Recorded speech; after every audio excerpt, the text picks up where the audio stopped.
Where to begin is the question for the story I'm about to tell. Get a lot of patients that come through the hospital, and many of them are quite special, of course, but some of them really stand out. And not just stand out to one person, but to multiple people. And I think at times it's difficult to explain why that's the case, but this story that I'm about to share, this gentleman, Aron, impacted so many people, and because of the impact that he had on them, they were able to have an impact on him. And so I just want to share his story and exactly what happened in his life. It's quite miraculous when you think about all the pieces that came together and all the challenges that he overcame.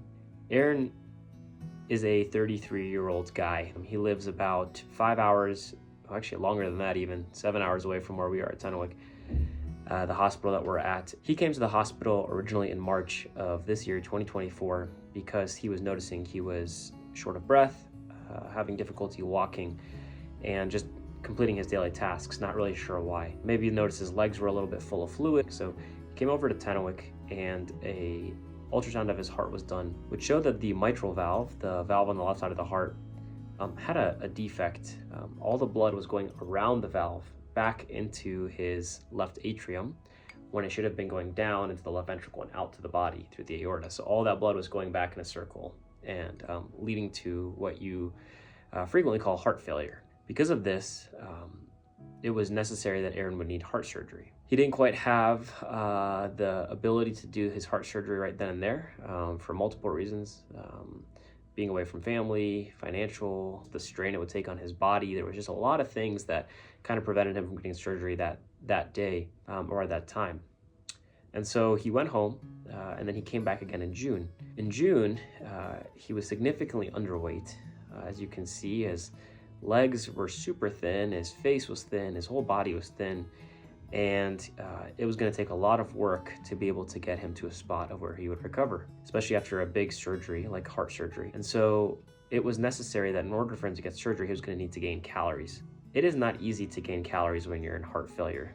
It's the equivalency of running a marathon while trying to gain calories. Your heart is beating so fast, you're out of breath, you can't do much about it. And so this journey began of trying to figure out, could we get Aron well enough to get him nutrition to be able to get him to surgery. He had some major setbacks because of how sick he was, where he ended up in the ICU. He had liver failure, kidney failure, hepatic encephalopathy. He was confused about everything going on around him. But by God's grace, he was able to make big recoveries from those really difficult times. When there was a certain church group that was here in June, July of 2024, Aron made a big impact on them. And that church group was able to rally around Aron in prayer, in financial support, and most of all in just making him known that he was loved and cared for, that there was people that cared for him because they have been cared for themselves by a loving God, and they made that known to Aron in a very strong way. They were committed to getting him to surgery and to making sure that that was covered for him. But it still left the issue of his calories and gaining weight. The missionary community here at Tennewick, for 3 meals a day, morning, afternoon, and night, brought Aron meals full of calories and made sure that he ate all those meals, and they were pretty good meals. And that was done mainly through Richard Glenn and his family. They made such a big effort to make sure that they brought him food. His kids would bring him food. And other families here at Tennewick as well that really made sure they did a lot for him. Richard and his family developed such a special bond and relationship with Aron as well. Aron did have a lot of family at his bedside, mainly his brother Raphael, who was there for him a vast majority of the time. Finally, we were able to get Aron well enough for surgery, even though it was still quite a risky task for him to be able to go on that operating room table. They operated on Aron starting at 9 a.m., and they finished the operation at 5 p.m. However, starting at 5 p.m., he started to ooze or bleed from the heart, and he oozed and he bled for 7 hours straight. Did not stop oozing and bleeding from that heart. We were afraid that he was not going to be able to make it off that operating room table because of how much blood he was losing. We had so many people. This is a picture of a visiting doctor who is holding pressure on the heart to make sure that it did not bleed out too much to where we would lose Aron. And we prayed and we prayed and we hoped that that bleeding would stop. And we did every maneuver and every trick we could think of to get to stop. Aron came out of the operating room eventually after that bleeding thankfully had stopped. But when he came out, to say that he was on the verge of death is quite an understatement. His lactate level was extremely high. His heart rate was not really responsive for how sick he was. His body was essentially shutting down. His liver was shutting down, his kidneys were shutting down. But we did everything we possibly could. But we knew that it was going to be mostly through just a miracle that Aron would pull through that night. And it was a tricky spot to be in, knowing how many people had supported him, how many people had gotten him to that spot. The thought of losing him was very weighty that night. And I knew that I had pushed quite hard to get him onto that operating room table. And so for me, it was a weighty feeling as well, knowing what it would be like if we lost him. We all spent that night together praying and doing what we could to support him, and from a medical standpoint, really a valiant effort by much of the team. Eventually, the next morning, he really turned the corner. His labs significantly improved. The way that his stability was something more reassuring, and even though we knew we had a lot of work to do, he was able to pull through. He was able to make it. Then began a months-long recovery journey for Aron, for gaining weight to look like a nice, healthy man again, and to be able to have his heart heal. And he did that again with just the support of so many, encouraging him, supporting him, from his family to the Glenn family to the church over back in Florida, Cleel's church, and just so many that were able to help get him to a spot of where he was able to finally go home. So here's a little part of us getting Aron home. Richard, Glenn? Yeah. It's a good day here. It's a good day. Why is it a good day? Well, I think we decided, what was it, June? Yeah, June, one of our favorite patients came, and it's been a long road, lots of ups and downs, but today... near-death experiences. Multiple. Not for us. Not that I remember. Actually, probably there was one where you launched the van off a speed bump. That's another video. Yeah. But for this video, one of our favorite patients is going home. It turns a long, rainy week, even though it's Wednesday afternoon. Yeah. Friday is coming soon. And so it makes a rough week very nice. That's right. Aron's going home. Deuces. All right, it is 5:15 in the morning. Actually, it might be even a little bit earlier than that, but just trying to get some things packed here. Trusted Cotopaxi bag. Love that little guy. And we're gonna try and get Aron home today. Richard told me that we're leaving at 5 in the morning because he knew that I would not be ready at 5 in the morning.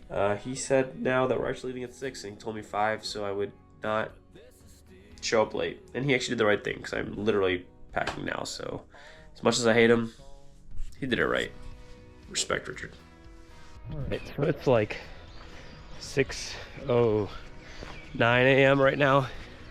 In a valiant effort to never let Richard be right about having the upper hand here, I am purposely, well, not even purposely, he woke me up early so I had time to make coffee and do the whole thing, and look how beautiful it is outside. So we can play in that game. All right, let's get Aron home. Richard's being pulled over by the authorities. Richard, why are you getting pulled over by security? Well, I guess they're walking away from you. Blame it on my mom. Must not be that big of a threat. Yeah, must not. Well, what's going on today, Richard? I think today's the day. Today's the day? I think we're taking Aron home. Is that Rafa or Aron right there? Oh, the man himself. That's Rafa. Rafa. Yes. That's what I mean. I guess it's not the man himself, but Rafa, say hey. Hi, Steve. Where are you going today? We are going to Nairobi. Uh-huh. We are going home right now. Aron's just sleeping in, huh? Yeah, we are. We're gonna load up. Is that Steve-O? That's Steve-O! Steve, what do you got there in your hands? What's that? Golf clubs. You going golfing? Yeah. What are you, Tiger Woods? Hmm? Do you know who Tiger Woods is? No. Oh my goodness. Do you know who Michael Jordan is? Not really. Oh my goodness. Hey, brother. Excuse me, sir, license and registration? Yes, sir. Come on in.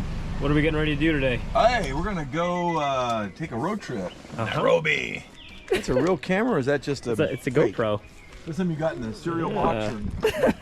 Cracker Jacks. All packed? Wow. For this gentleman right here to go Yeah, home. yeah. What's up, Aaron? Yeah, I'm good.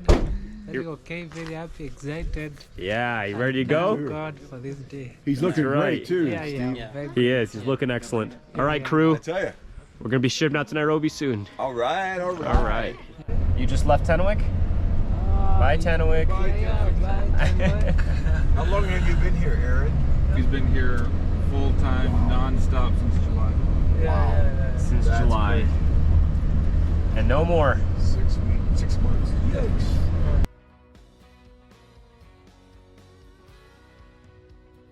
All right. These guys got their very first croissants ever. Wow. Let's see. What do you think of your croissant right now? How does it look? Oh my God. You got to try it. You got to eat it. He doesn't want to eat it. He doesn't trust it. Is it almond? He's afraid to eat it. It's plain. What do you think? So light and fluffy. They're so good. Dean, you liking yours? Yeah. Ah, this guy's loving life. Dean Nice. croissant. Yeah, Dean. Team croissant. Finally to the big city. Yeah. Big, Yeah, hi. At Nairobi now. we're in Nairobi. Yeah. Yeah, so excited. You happy to be in the big city, Aaron? Yeah. Much happy. Yeah. See how it's looking over there? We've arrived. Where are you going? Are you aware where you are going? Machakos. You know where you're going to You're going to Machakos? Machakos? God bless you. Aaron's heading home. Yeah, Home, we are here. home. Home sweet we are home. going home now. Praise God. We appreciate you for taking Aaron on the final stretch. I really want to thank you guys. I thank God because I've recovered. I'm now the real Aron. That's right. Yeah. Aaron 2.0. So yeah. I really want to thank Glenn and his family. I want to thank everybody. Hallelujah. Yeah. And I thank God for everything because I'm now fully recovered. That's right. Looking great. Yeah. Looking very good. Okay, we say thank you guys for taking us to Nairobi, for being there for us while we are in hospital. Thank you, Glenn, for your support there and your family. Thank you, Steve, for your helping hand. No, Thank no, you. Of course. No problem. To get it. Peace Done. out. Where's your peace sign? That's it. Ready. We see you in Tenwick later. 1, 2, But just for 3. checkups. I think that the work that was done to be able to get Aaron home through God's grace, through everyone supporting and showing Aaron love, is something that will profoundly impact him forever. He told me that his sister said that others have given so much for you, you have to give your life for others. And Aron knows exactly what was given for him. He has heard throughout his time here at the hospital exactly what was given for him and why he's been so loved. And I think it's something that Aaron's story is not done yet. I think that he has a lot left to be written for his story, and I think that he will help change others' lives. And I just want to say a big thank you to everyone who supports what we do at Tenwick for these patients, those that support through Kenyan Hearts, that give through that fund, for all of those that dedicated directly their funds to Aaron to make sure that he was able to have all the financial support he needed to make it through his hospital stay and to get home. And for all those of you that prayed for him and loved him and gave him a reason to hope. He was on the brink of completely giving up, of saying, this is it, I'm done. I can't make it through this heart failure anymore. Just let me go home and die. But because of the way that you loved him, he was able to make it through. And so I thank you for that. I don't think I could ever say thank you enough. I pray that you continue to support these patients in all the ways that you've supported Aaron, because there's so many more lives that are left to be changed. And I know that we will do that. Thank you.